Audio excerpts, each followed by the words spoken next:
Hey, young lady, how are you? I'm okay. How are you? Good. Huh? Well, it's been like for a week. Today is Wednesday. No, today is Tuesday. I'm Today so is Tuesday, I'm love. so I'm so turned around. I'm just kind of waiting on everyone to come on the board with us. How you like this?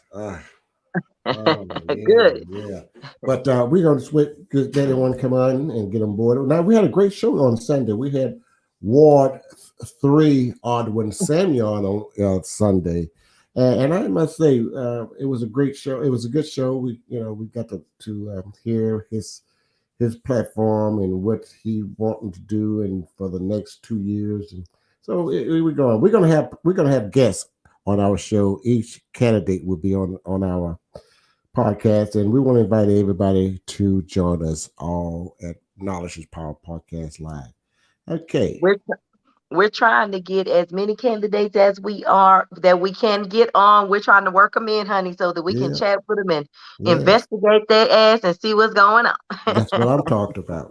Good. That's what I'm talking So about. I'm looking forward to it. And I know we had a little typo on our thing. Brandon is running for Ward 4. Right. So tonight we have Brandon Johnson, and we're looking forward to that. But let me tell you a little bit about Knowledge is Power because we're super excited about that. And they can find us on what?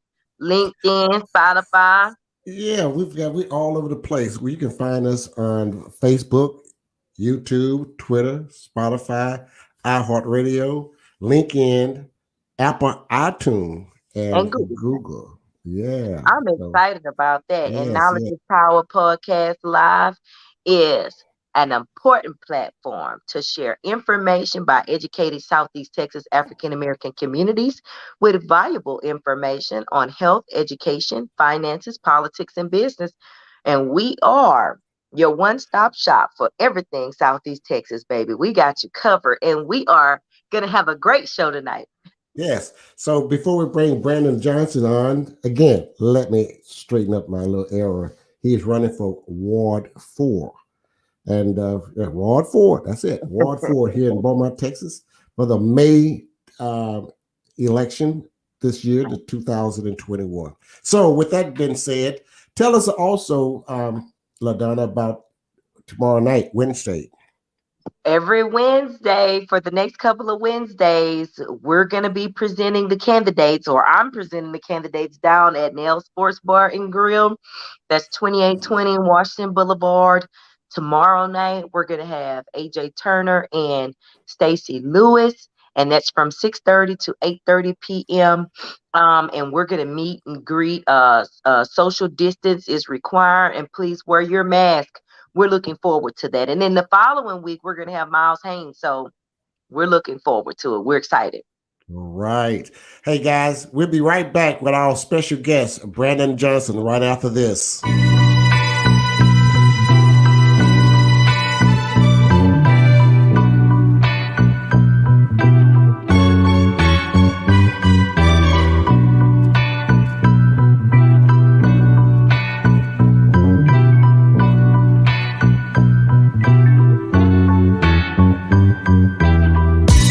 Welcome to Knowledge is Power Podcast Live with your host, Tony Redford,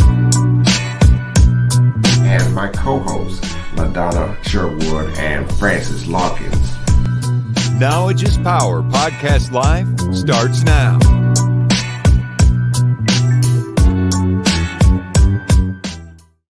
All right. Hello, Brandon. Brandon Johnson. How you doing? How you doing? Great. And you know who's also here with us? LaDonna Sherwood. Of course. Yeah. We're going to be talking with Brandon Johnson, everybody. He's running for, and he's a candidate for Ward 4 here in Beaumont, Texas, for the May election. And we are going out full force with all the candidates that we're going to have them joining us. But tonight is a special night. We've got the Patriarchy King, Brandon Me? Johnson. Yeah. All right, guys. LaDonna. Okay, Brandon, here we go. I got your back. Let's talk a little bit about who you are. Tell us Yes. I want to know who is Brandon Johnson. I don't know Brandon Johnson. So tell me who is Brandon Johnson is. Tony, you don't know me? Come on, man. Brandon Johnson. I was born and raised in Beaumont, Texas. I've been here for 35 years. My then Willie Johnson. I had where my mother is from Beaumont as well. She was birthed the same growing up. She married my father. He's originally from Louisiana, Willie Johnson. I have a twin sister. I have an older brother, and I have a daughter who absolutely changed my entire life.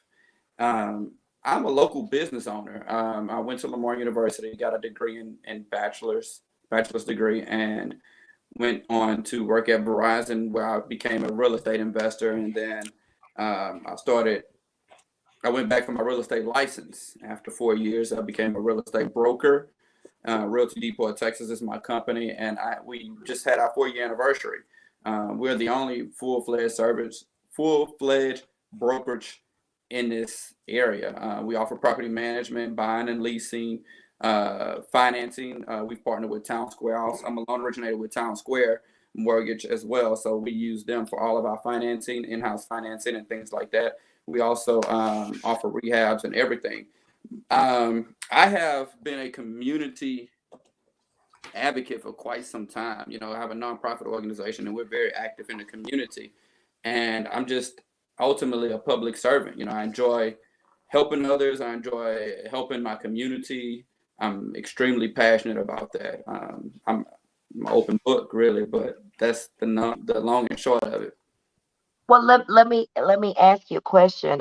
You said you're extremely passionate about that. Tell us what makes you a good candidate for Ward 4. Give us a little bit about why should we choose you for Ward 4? What makes me a good candidate for Ward 4? One, I'm passionate. I'm passionate about my community. Again, I've been in Beaumont for 35 years. My mother has been there for 60 plus years. My grandparents, my aunts, uncles, cousins, you know, all of my family is there. So seeing Beaumont on the right path, it's what I'm here for. So when I speak to my passion, that's where it comes from. You know, I'm a person with integrity. I'm innovative. You know, I'll be transparent in the office. Why you should vote for me is because I'm here for you guys. You know, I'm not a politician. Point blank period. I'm a public servant, and I believe that when you are an elected official, you are a public servant. So the public comes first before my own personal anything that I want. My community, my constituents, the people who hired me or elected me to work for them. That's who I'm here for. And I want to serve you guys to the best of my ability. Again, if you look at the things that my nonprofit has done in the community, from Easter egg hunts to back to school drives to feeding families from the holidays, bringing toys to Virginia Manor, Washington Manor, Sunlight Manor, things like that over Christmases. That wasn't for my own personal gain. That was to put a smile on other people's face. So when I speak to me being able to serve my community, that's what I'm here for. Whenever we give bikes away at schools and things like that, that's what your people who have a vested interest in your community, that's what they do. They're active in your community. Tony, you got a question? Go ahead, baby. Okay. So I heard you say a little bit about your passion and how you're not a politician. Tell me a little bit about what do you think some of the issues are facing Beaumont? What do you think some of the main issues are facing Beaumont? Some of the main issues, important issues, in my opinion, is infrastructure, the brown water, the lack of economic development, our schooling, our school board as a whole, as well as the growing crime rate. We have roughly over 118,000 citizens in Beaumont, and we have a higher crime rate or equal to crime rate per capita to Houston, Texas, who have and Houston is one of the fastest growing cities in the nation. The brown Tell water. me, yeah, I was going to say, tell me what your top priorities would be if elected. Well, my top priorities. So the brown water infrastructure and drainage would be a huge issue to me. But seeing how I know Albert Turner and Audwin spoke on those when they were on your show, if we get those tackled immediately, my biggest objective or my biggest priority would be youth engagement and mentoring, because the youth is the future of our city, and we have to do something to make sure they're on a straight and narrow path, and we have to give them reasons to stay in Beaumont, opportunities, so, Now, let me ask you this.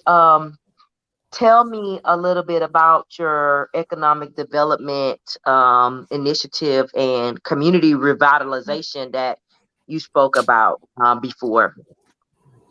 So the community revitalization program, Beaumont has over 300 red tag properties in the city of Beaumont. I have done a proposal with the city of Beaumont to be able to obtain these properties or purchase them for land value, renovate and rehab if they can be brought back, if they can be renovated and rehab them and resell them. Actually, let me take a step back. The city of Beaumont has over 300 red tag properties. On the low end, it costs the city about $5,000 to tear down a property. That's $1.5 million if we were to tear down every red tag property.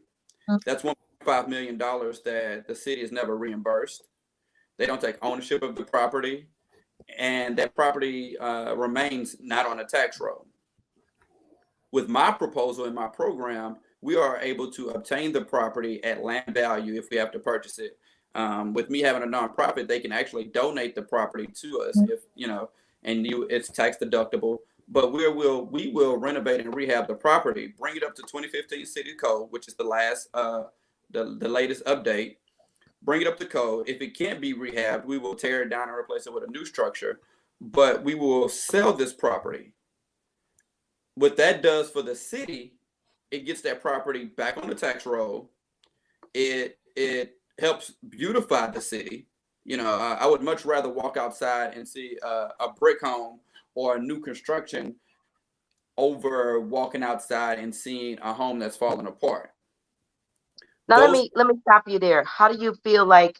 Do you feel like that affects our economic development? Can you speak to that? Is that what we're speaking of? Yes, very much so, and that's where I was going. The proceeds from the sale of the home will go to scholarship funds. I just had a conversation with Jeremy Pavlovich, and I working with the union, being able to send kids to school for plumbing. The union offers a plumbing program. They offer electrical programs. We can the proceeds from the scholarship fund will fund kids from single parent household, things like that, for these trades or these crafts, these skilled craftsmen, and you're keeping people in Beaumont. Give you an example. If you go to the plumbing program,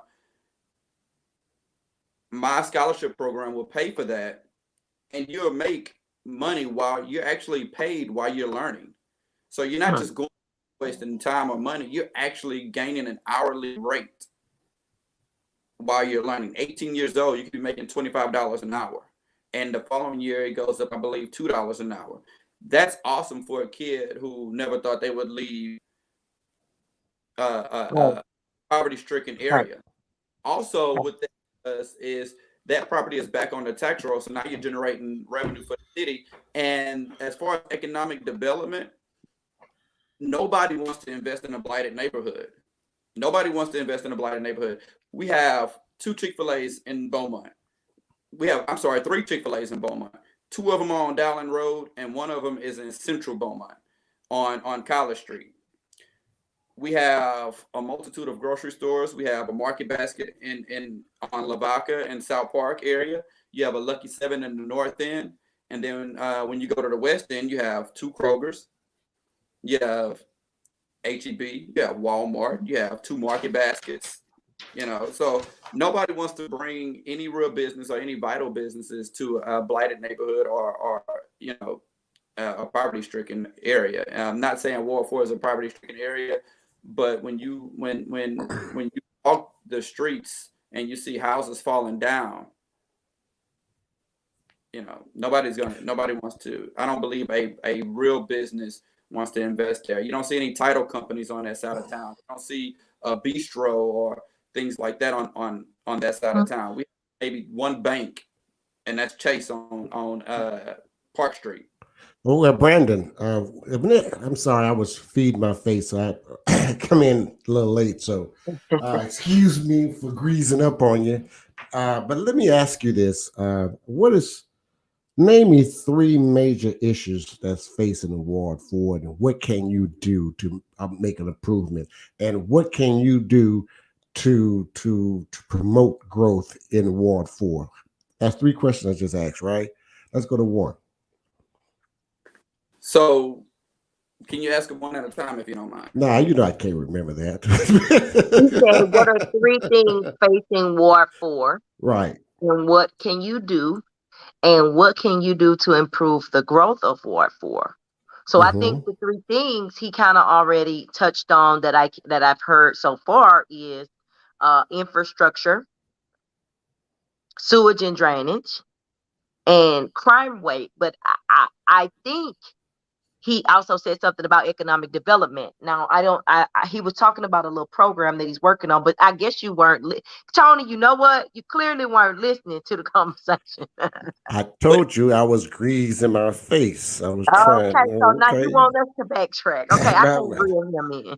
okay, now I asked this question to all the candidates that comes on our show, and and I want to make sure that we are on the right page. What skills would you bring to the table as a councilman for Ward 4?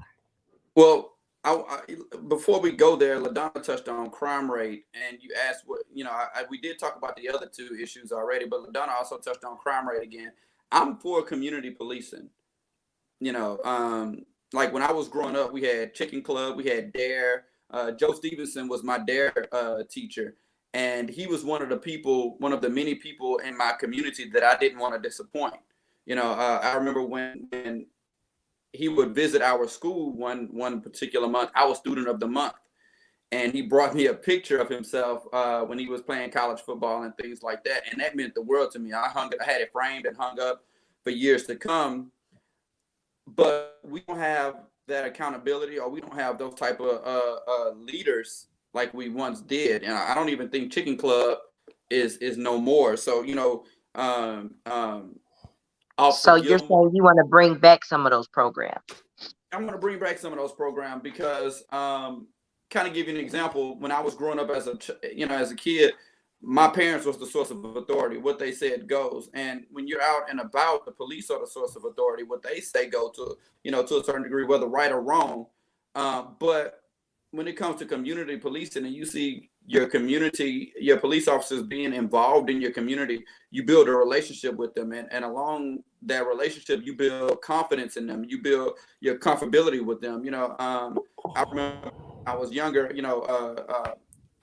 police officers used to come to our areas, and they bring their dog, and they would throw footballs with the dog, and the dog would go get it and bring it back. We thought that was amazing as kids. Even Officer Gilmore, who's been very active in our community, growing up. So things like that, I'm all for that if it's going to make our community safer and better. So you're saying that. But I'm asking this then. To bring that type of atmosphere to the Ward 4, are you in favor of hiring more minorities? Will you be interested with the chief of police to try to work on hiring more minorities on the police force so they can look something like us? Yes, I am all for hiring more minorities. Very much so, because as bad as this may sound, I'm more comfortable being pulled over with a police officer that look like me as opposed to a police officer that doesn't look like me. You know, law-abiding citizen.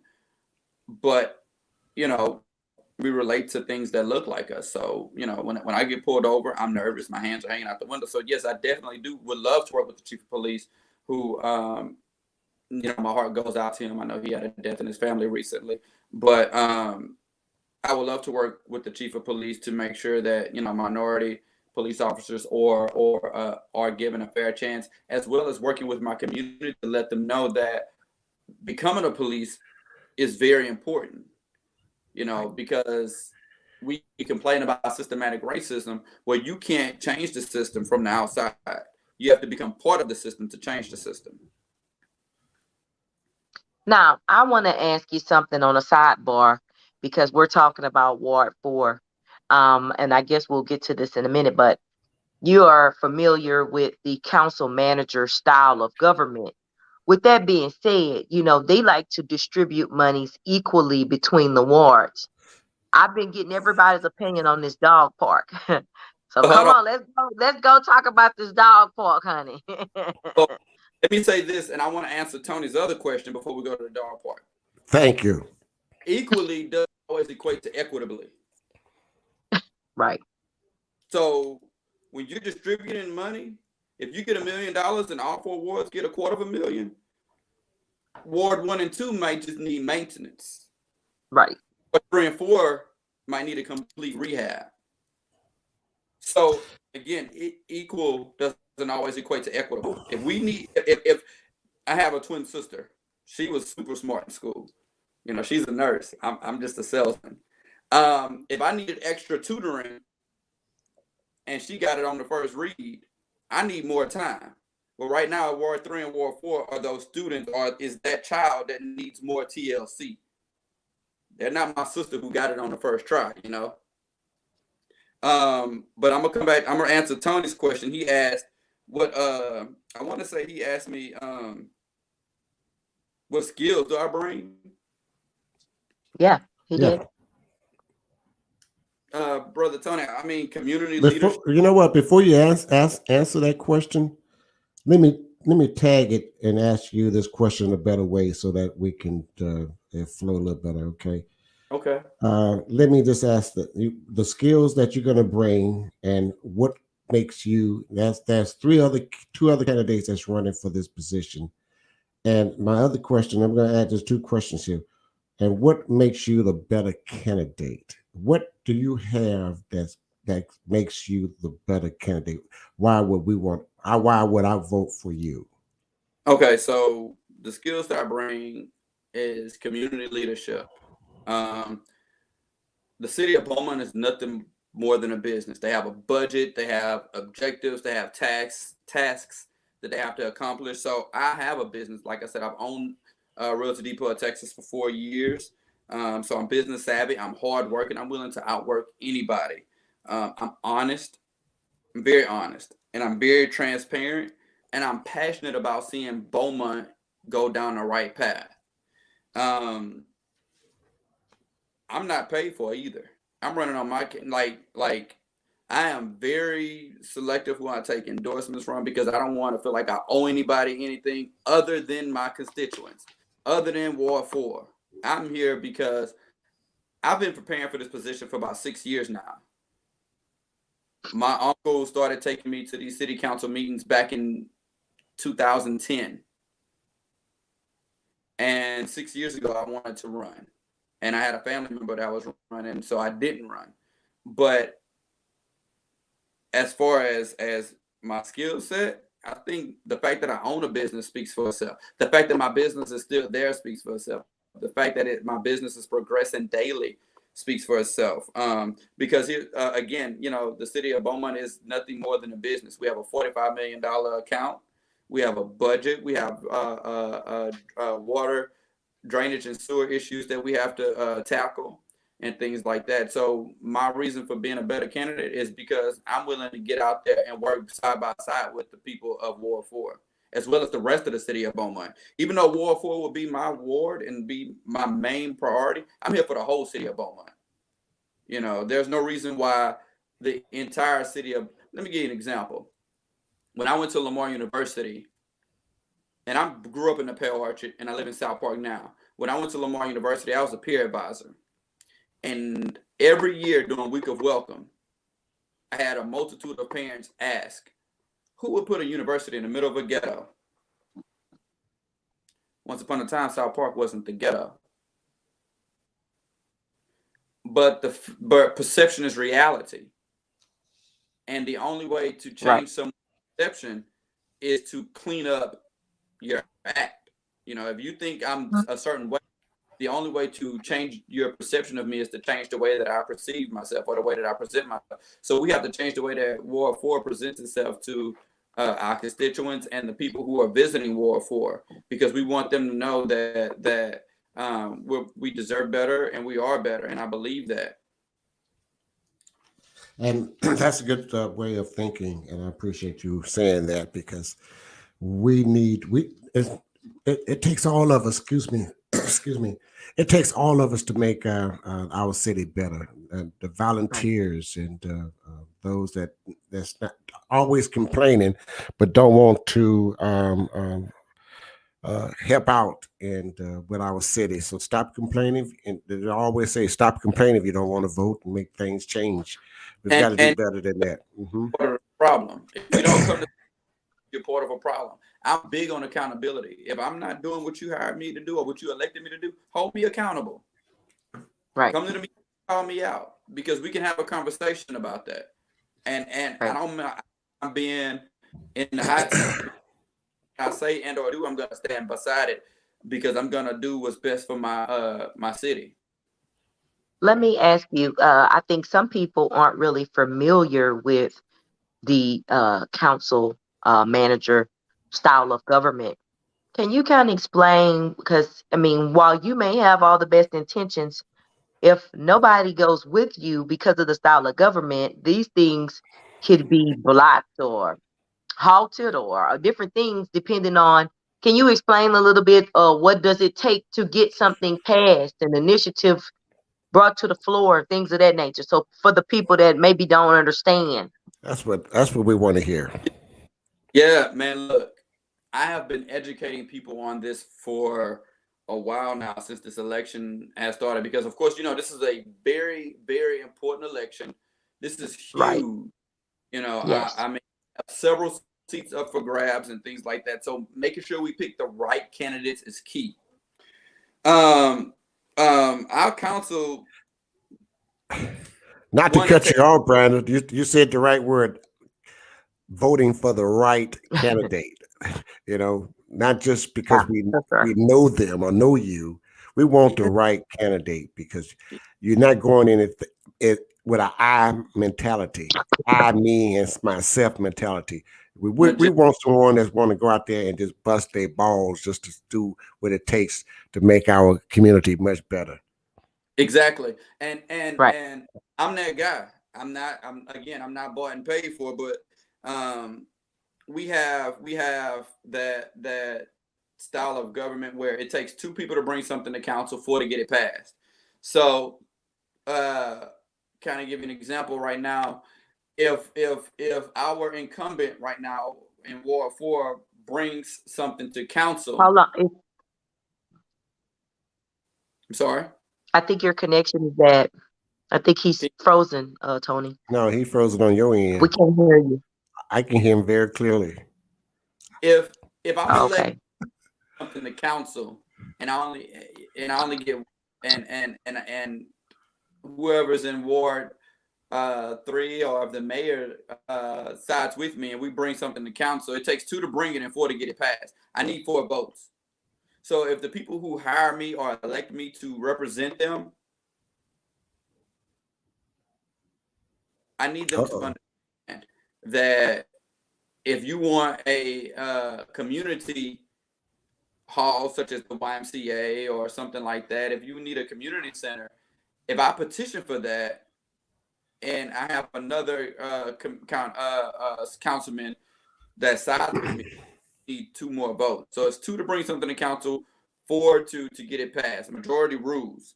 Now the council, we work with a budget. So your council sets the budget, and the city manager administers whatever we set forth. So and anything that we get passed, the city manager also oversees whatever it takes that we brought forth as a whole, as the council. So keep that in mind. Also, I want to talk to anybody who's watching this show. Please, please, please keep that in mind when you're voting. It takes 2 to bring something to council, 4 to get it passed. Okay, well, yeah, that's true, and that's why we need to have a strong outing when we vote, because we need those four votes so that we can make something happen. And the councilmen, have so many people that they can appoint to other seats. So, majority rules. Majority rules. Councilman Brandon, I'm sorry. Candidate Brandon. Listen, okay. I don't live in Ward 4, so I'm not going to be able to vote for you. But I have properties in Ward 4. I grew up in Ward 4, and my question is, I work for Ward 4 because everybody in this city, I want to be a blessing to them. So what I'm saying, and what I'm saying here, and I'm going to break it down this way. What can you do as a councilman once you're on as a councilman? You're going to speak it, Can you do to promote growth in the city of Beaumont and grow prosperity for Ward 4? Fight side by side with my constituents. Let them know that I'm not gonna say when a freeze come, leave them. I don't want to, What you do? You plan on going to Cancun? That's what freeze come, I'm gonna be you sliding on the ice. I won't be in Cancun. No, fight side by side. Yeah. Educate them on why them attending the city council meetings are important. They have a voice, and again, I'm going to be the voice for them. If you're not happy with your roads, let's talk about it. If you're not happy with the lack of lighting in Ward 4, let's talk about it. That's a huge opportunity in itself, just the lighting. Now, I know city council doesn't have any influence on the lighting also, but they do have influence on the city manager, we can put a proposal together and tell them that, hey, LED lights are a lot more cost effective. They last longer. They're brighter than these orange lights we have up there now. And they're a great deterrence. You're not going to break into a house that's well lit. And also they create a sense of security. I live in Ward 4. I have floodlights on all the sides of my house, just in case, because we like street lights. Now, if you go down Dowling and Folsom, it's lit up like a Christmas tree or like a football stadium at nighttime. I can see everywhere I'm going. So I'm going to fight for that ward. I'm going to fight for Ward 4 because we deserve better. The people in Ward 4 are resilient citizens, and they deserve the best that Beaumont has to offer. We shouldn't flood just when it rains. Emilda was a fluke, but, we have drainage issues just when it rains. My daughter has eczema. Whenever I have brown water, I can't bathe her. And I'm a germaphobe. Cleanliness is next to godliness. I want to bathe her every night. Brandon, yes, you know, and I know, and quite a few other people know that in on the city council, there's division.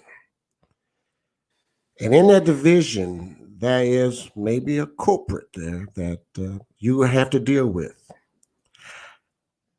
I need to know with confidence, how would you handle the adversity that you're going to face with the division that's already set in downtown City Hall Council? So here's the deal, my opinion. I had Coke in here. You're going to make me change my cup to something else. Something a little stronger, Tony, for this question. First and foremost, the city council should present such a front that you can't tell that there's any division. In my opinion. Well, can you work with them? Are you able to work? How can you work with them? I have had a multitude of jobs, and I've worked with a lot of people. Any job you go on, you're gonna have to deal with attitudes, and I believe in praying before I go to work. I believe in praying before I tackle anything. Do I believe I can work with anybody? Yes. But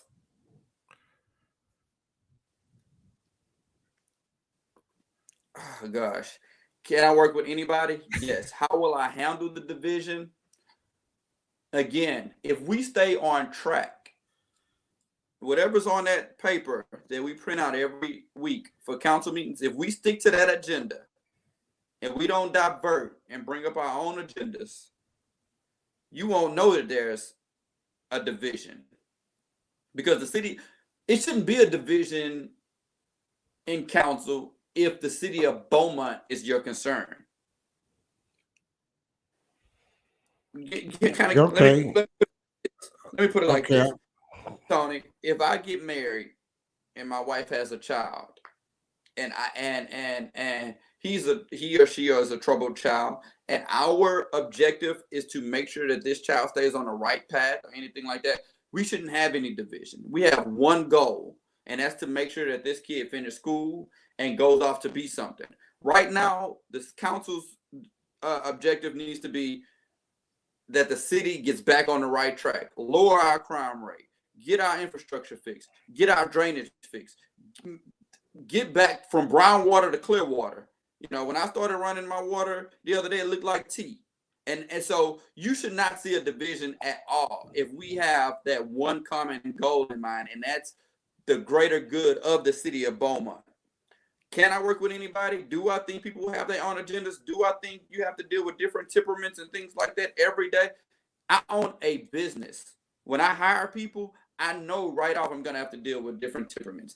Everybody that I manage and sponsor have different attitudes, different tempers. Some people are coin operated. Some people are stick motivated. Some are carrot motivated. Some you have to stay on. Some just going to go out there and hustle. You have to get to know the people that you're working with, the people that you're managing, and coach and manage them accordingly. So if someone is causing a ruckus all the time, then we have to expect that. Okay, we know when we get to the council meeting, this person is going to do A, B, C, and D. So to counter that, we have to do X, Y, and Z.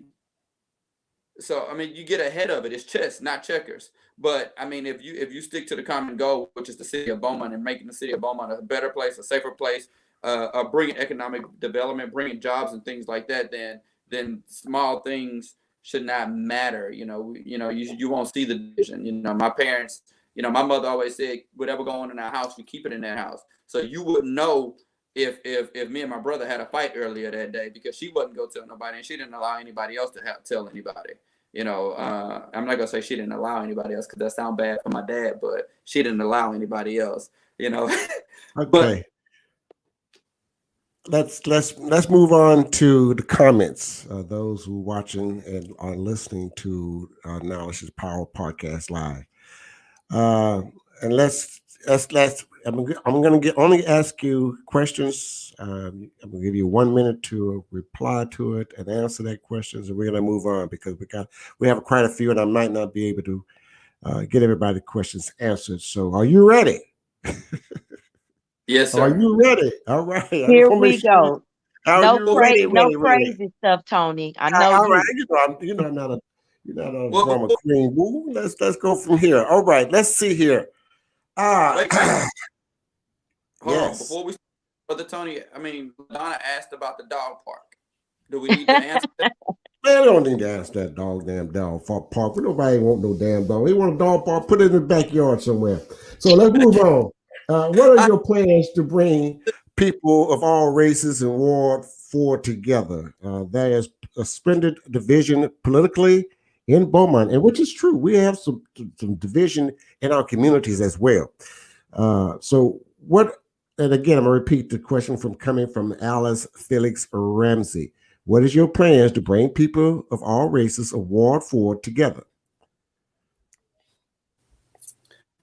That's a hard one. I'm going to let you study that. The things that I have always wanted to do is have family day in the park, things of that nature, where people can come out and Sure. enjoy bring their families together. bring the families together, man. Like I come from a generation where if my neighbor whooped me, my parents whooped me when I got home. I remember asking certain people, "Hey, don't tell my daddy you spanked me because he gonna spank me again." But we had community families. My parents knew everybody on their street. Me personally, I only know the person to the left of me and the right of me. So to bring communities together, we have to have community events. Where Sprott Park is one of our bigger parks.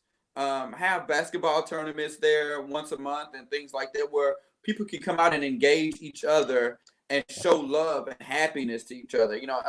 Renovate Alice Keith Park so people can go there and have fun and get to know each other. I mean, Alice Keith Park, I think.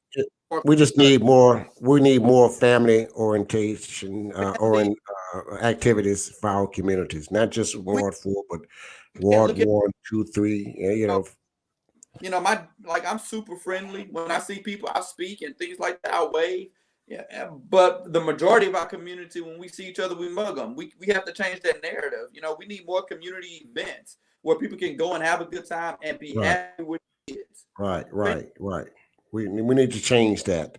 Now let's move on to another question from Terry Roy. And let me read this here. I didn't read it before I posted, but let's see. The city is currently under an agreement with the TCEQ as far as sewer issues. So will you fight to break that agreement to get the ball rolling on sewers issues? That's coming from Terry Roy. Huge shout out to Terry Roy, man. I mean, Terry Roy needs to be on the show with every candidate because he's a wealth of knowledge. Terry Roy was the one who broke it down for me about the TCEQ, and the EPA and things like that. I didn't know what that was. So what TCEQ does, say for example, if you have 100 issues, well, the TCEQ sets a standard. You might only have to fix 10 of them that year. That's the minimum. That don't mean you don't have to exceed that, but the picture that's painted for me is all I have to do is 10. All I'm gonna do is 10. So yes, Terry Roy, if we can break that contract or that agreement with TCEQ to get the ball rolling on these sewer issues, man, look, I lost my house in Emilda. I lost multiple houses in Emilda. So I'm one of those people who want the sewer issues and the drainage issues fixed. I don't want every time there's a tropical storm or a hurricane that me or my tenants will have to lose everything in our house. I mean, it's a tragic walking in and you see 5 feet of water or you see the water line 5 feet of water in there because we only have to do just the bare minimal to make sure we pass TCEQ's guidelines. I want to be able to fix the issue so that way the city of Beaumont is confident that if we have a flood or a tropical storm, that they're going to come home to a home that's still dry. Yeah, Terry Roy, thank you for educating me on that before you asked me this question. But yeah, no, I'm definitely I'm not in agreement for anything that's going to require just the bare minimum. I am here to remedy the problem, not sweep it under the rug. LaDonna, you can speak last.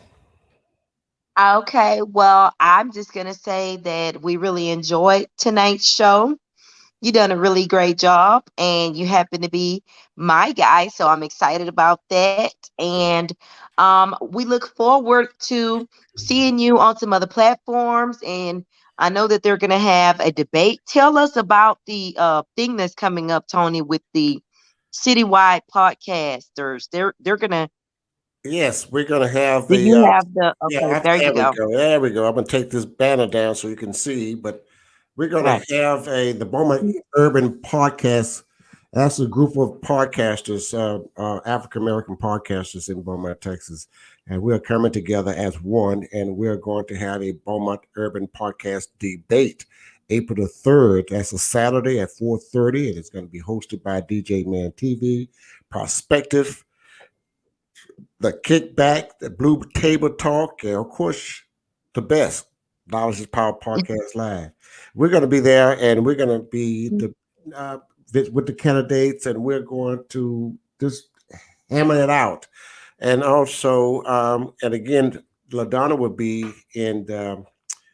LaDonna would be. Where are you going to be, girl? I'm going to be at Nail Sports Bar Yeah. and Grill every Wednesday for the next couple of Wednesdays, introducing you to candidates at 2820 Washington Boulevard. And we are looking forward to hosting several meet and greets where you can get out and get up close and personal to meet your candidates, because we want you to get out and vote. That's what I'm working on, the get out the vote effort. Now, in the morning, you can catch me.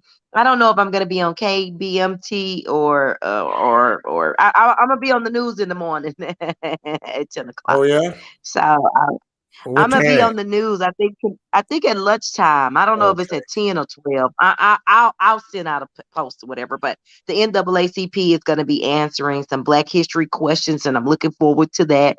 So we pride ourselves on keeping our hand on what's going on in the community. We Tune have to. in and keep up to date with Brandon on Facebook for Ward 4. Real quick, Brandon, share. You have anything you would like to share before we close out?